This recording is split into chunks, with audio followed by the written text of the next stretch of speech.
से लोगों का कहना यो है कि योग का अधिकारी यो है जो बाल ब्रह्मचारी हो। गृहस्थ आश्रम में रहने वाले योग नहीं कर सकते, पर यह ठीक नहीं है। यह सिद्धांत सरासर असत्य और भ्रमपूर्ण है। जिस घर में स्त्री पुरुष का योग है वही योगी हो सकता है। स्त्री से अलग रहने वाला वियोगी है,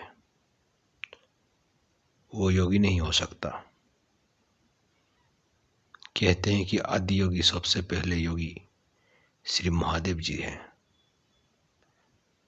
यह योगेश्वर महादेव जी सर्वदा स्त्री के साथ रहे। पहले स्त्री का नाम सती था। कहा जाता है कि सती ने दक्ष प्रजापति के योग में अपना शरीर योगाग्नि द्वारा भस्म कर दिया। यदि स्त्री योगासन में बाधा पहुंचती होती तो सती के मर जाने पर महादेव जी फिर दूसरा विवाह पार्वती के साथ ना करते। योग विवाहित गृहस्थ ही कर सकता है। स्त्री और गृह से हीन एक दरिद्र रमता साधु योग नहीं कर सकता। सभी बड़े बड़े योगी स्त्री के साथ रहते थे और विवाहित थे। पद्मासन से बैठकर योगाभ्यास करने वाले वेदज्ञ और ब्रह्मज्ञानी ब्रह्मा भी स्त्री वाले थे। उनकी स्त्री का नाम सावित्री था। वो भी स्त्रीहीन नहीं थे। सुखासन से लेटकर योगाभ्यास करने वाले योगी श्री विष्णु की स्त्री लक्ष्मी जगत प्रसिद्ध है।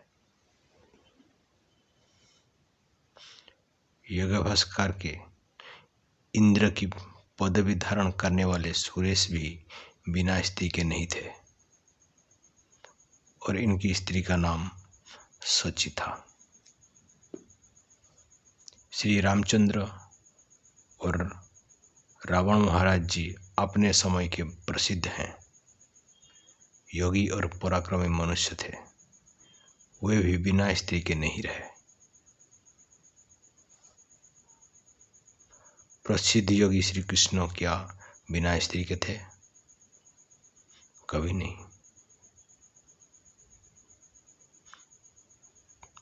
कथा पुराण से तो मालूम होता है कि इनके कोई स्त्रियां थी।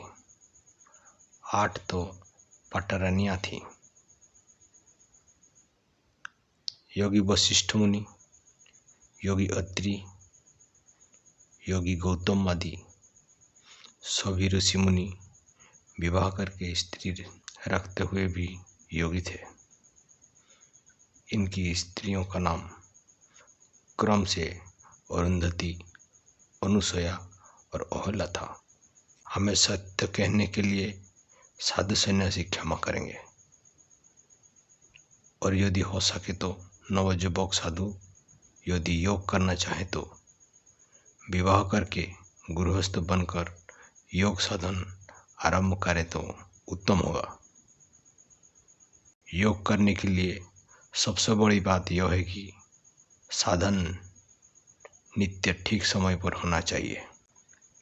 ठीक समय पर कम से कम 24 घंटे में एक बार और कम से कम 2 घंटा योगा साधन के लिए समय देना चाहिए। संध्या समय भी हो सके तो साधन किया करें।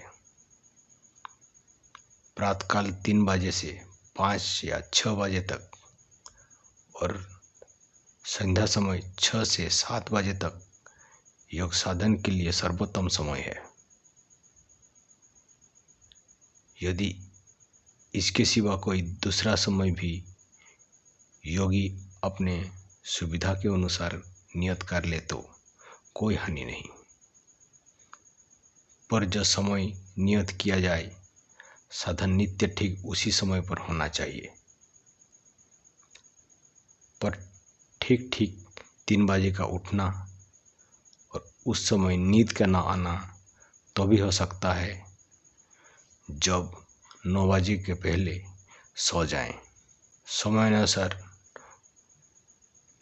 भूख लगने पर रुचिकर भोजन, समय पर शयन और समय पर अलग एक साफ कमरे में योगाभ्यास वही कर सकता है जो विवाह करके जीवन निर्वाह के लिए कुछ काम करता हुआ स्त्री के साथ अपने घर में रहता है। घर छोड़कर इधर उधर निरावलंब घूमने वाला एक गृहहीन और भिखमंगा रमता साधु के लिए योगाभ्यास के नियमों का पालन करना बहुत कठिन है। मुसाफिर, यात्री, गृहहीन और भिखमंगे साधु ना समय से भोजन पा सकते हैं, ना समय से सो सकते हैं। यदि ये तीनों कार्य समय से ना हुए तो ठीक समय पर नित्य योग का साधन करके उसे सिद्ध करना कठिन ही नहीं, एक तरह से असंभव सा हो। गृहहीन साधु, सन्यासी, त्यागी और विरागी जिसके पास अपना घर या अपनी स्त्री नहीं है, वो अपनी रुचि के अनुसार भोजन नहीं कर सकता। योगी को विभिन्न योगांगों का अभ्यास करते समय नियमानुसार विभिन्न प्रकार भोजन चाहिए। साधारण रीति से जो भोजन गृहहीन साधु घर घर मांगकर पा सकते हैं, वो भोजन योगी के लिए उपयुक्त नहीं है। बाजार का भोजन भी योगी के सर्वथा प्रतिकूल है। पर एक बात स्मरण रखनी चाहिए कि योगाभ्यास आरंभ करने के 10 ही दिन बाद योगी की रुचि बदल जाती है। योगी कड़वा, तीता, खट्टा और सिरके आदि चीजें नहीं खा सकता। साधारण मनुष्य जितना नमक खाता है उतना नमक योगी नहीं खा सकता। इसलिए यह सिद्ध है कि जिस भोजन को साधारण लोग रुचि के साथ करते हैं उसे एक योगी कभी पसंद नहीं कर सकता, और ना वैसे भोजन से योग की सिद्धि हो सकती है। आज इनके घर का, काल उनके घर का भोजन करना योगी के उपयुक्त नहीं हो सकता। योगी के लिए भोजन स्त्री के साथ का या अपने हाथ का और अपने घर का होना आवश्यक है। दूसरी बात यह है कि अपनी कमाई का भोजन करने से योग शीघ्र ही सिद्ध होता है।